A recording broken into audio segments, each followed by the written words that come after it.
there's been a lot of things going on with these no-knock raids that are happening. There's in fact there's a great YouTube music video about it that just illustrates how disgusting it is that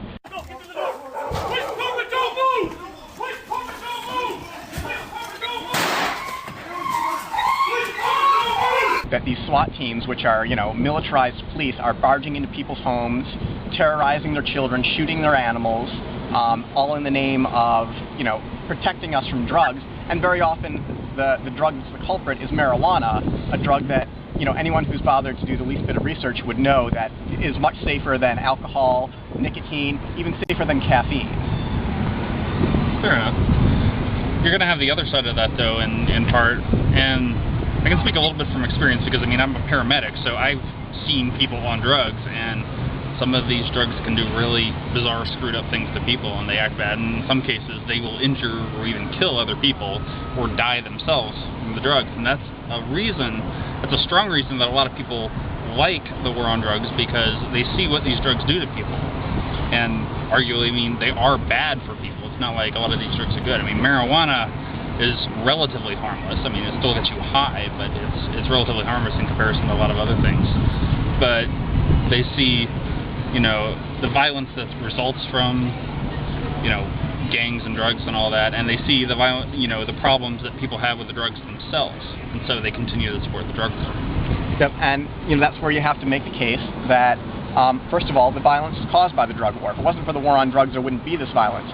And we're very fortunate today to have an excellent example, which is Portugal, where they decriminalize drugs. Ultimately, drug usage goes down because people who are addicted to drugs don't feel a social stigma. They're willing to go out and get help. And that's what people who are addicted to drugs need. They need medical help, not jail time.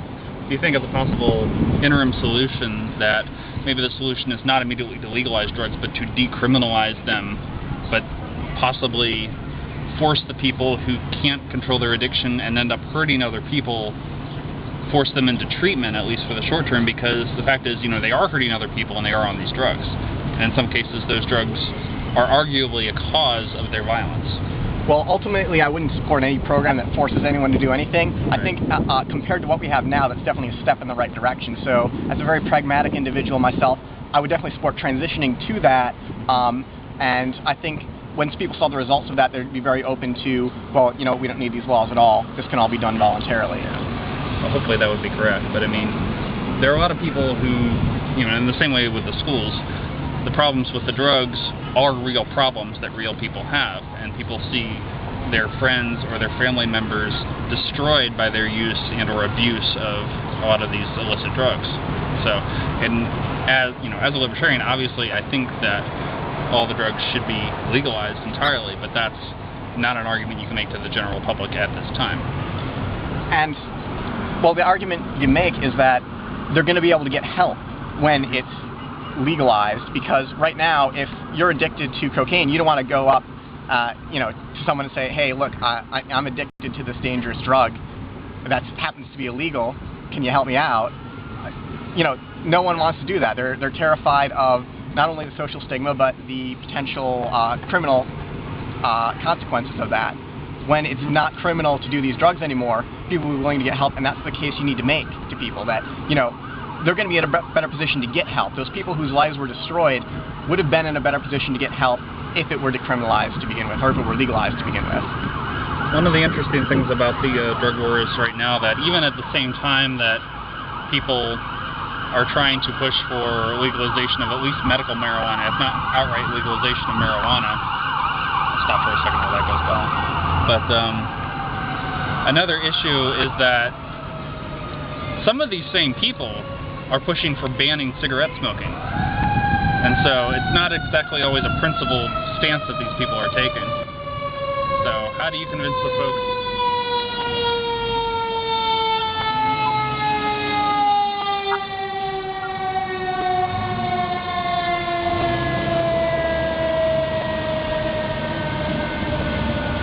Sorry about that.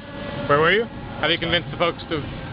Well, how do you convince the folks who, for example, are pushing for the legalization of marijuana at the same time pushing for the criminalization of cigarette smoking, that their stance, is is, you know, it's apparent to us, obviously, that it's an unprincipled stance as far as liberty goes. But, I mean, as you said yourself, you know, cigarette smoking is more harmful than marijuana smoking. So the argument, well, let's legalize marijuana smoking and let's criminalize cigarette smoking. So, well, to convince these people, that's probably an uphill battle, and quite frankly, I don't think you need to convince everyone. I mean, I know the hope is that, you know, we have a win-win solution for everyone here, but the reality is there's going to be some people on the margins of any topic who won't be convinced, who have an extreme stance, they're unwavering about it, and they won't be convinced. We just have to hope that the vast majority, and I think the vast majority will, when they actually analyze the facts for themselves, will be won over by our argument that the best solution for our society is complete legalization of these, and to help the people who become addicted through charity, whether it's, you know, just you helping out a family member or charity organizations that are going to help people who find themselves in these positions. Well, hopefully people will accept those arguments because they're logical to me, and I mean it works, but it's a matter of convincing everybody else they're the right arguments to go with. Yep, So. and you know, that's why, like anything else, you want to be transitional. You don't want to take the extreme position that, okay, everything should be decriminalized tomorrow or everything should be legalized tomorrow. You can win them over much better with an argument of, you know, let's do this because this is rational, this is logical. Let's allow marijuana patients to have marijuana. That's a perfectly reasonable thing to do, because these people are using this as a legitimate drug to treat symptoms that they have, and you can continue to edge them forward rather than trying to do it overnight. A lot of libertarians, when they get into debates, they run the libertarian hardline position, they're unwavering about it, and they never convince anyone of anything. If you take a position that you're willing to make some compromises to move in the right direction, then you can actually accomplish things. I heard recently about a law or a suggestion for making it requiring a supermajority to pass a law and a simple majority to repeal a law or to remove it. What do you think about that? It's an interesting concept. It kind of runs in some ways contrary to the idea of democracy. Not that democracy and liberty are synonymous in any way, because they're not, but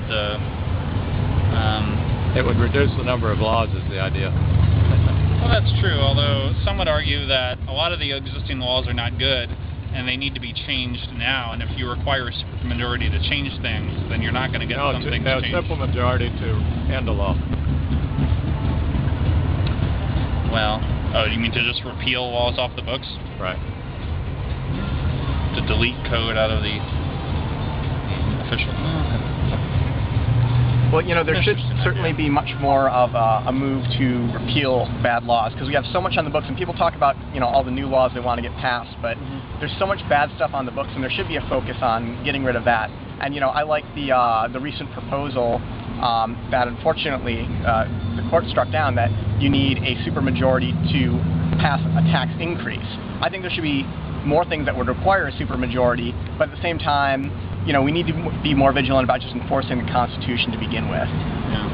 Well, on a local and or state level, I mean, one of the options that you might have instead of necessarily supermajority would be the idea that there's an automatic sunset provision that all laws say sunset after 10 years, and they either need to be renewed or they're gone. I mean, this could create problems in some instances because, you know, like, you know, there are a vast majority of people who obviously want laws against murder and rape and things like that.